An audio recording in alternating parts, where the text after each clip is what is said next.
কি হযবরল দেশে জন্মেছি রে বাবা।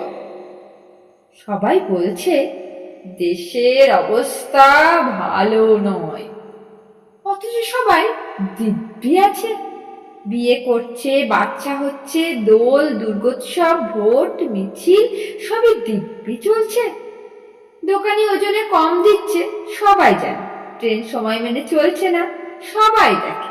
নেতা নেত্রীরা কথা রাখেন না, সবাই বোঝে। চোর মাফিয়ারা আইন বানাচ্ছে, সবাই দেখছে। অখেলোয়াড়েরা ময়দানের ক্লাবগুলো দখল করছে, সবাই বুঝছে। লোডশেডিং যতই হোক, বিদ্যুতের বিল কমছে না, সবাই টের পাচ্ছে। স্কুলে নয়, প্রাইভেটেই লেখাপড়া হচ্ছে, সবাই জানছে। অথচ দেখুন, সবাই দিব্যি আছে, কারো কোনো উঁচু গলা নেই।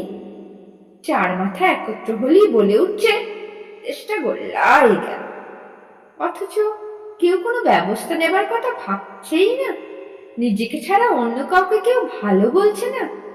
মস্তান গুন্ডারা জবরদস্তি চাঁদা তুলছে, বিশাল পুজো করছে, আর পিল পিল করে লোকে বউ বাচ্চা নিয়ে সেই প্যান্ডেল আর আলোকসজ্জা তাড়িয়ে তাড়িয়ে দেখছে।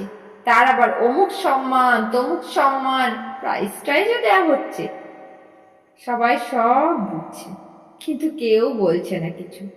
বাইপাসে ছিনতাই বাড়ছে, পাড়া মহল্লায় মাস্তান বাড়ছে, কারখানায় লকআউট বাড়ছে, ব্যাংক এলআইসি বিক্রি হয়ে যাচ্ছে, ট্রেন অবরোধ, পথ অবরোধ কমেই ছড়িয়ে পড়ছে। অথচ সবাই দিব্যি আছে।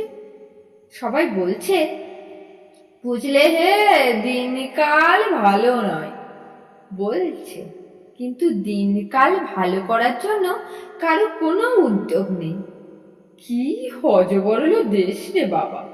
পেটে ভাত নেই, হাতে কাজ নেই, রাতে ঘুম নেই, তবু 70 লক্ষ ক্যাসেটে বিক্রি হচ্ছে সেই গান, কহো না প্যার হ্যাঁ। কি হযবরল দেশ রে বাবা।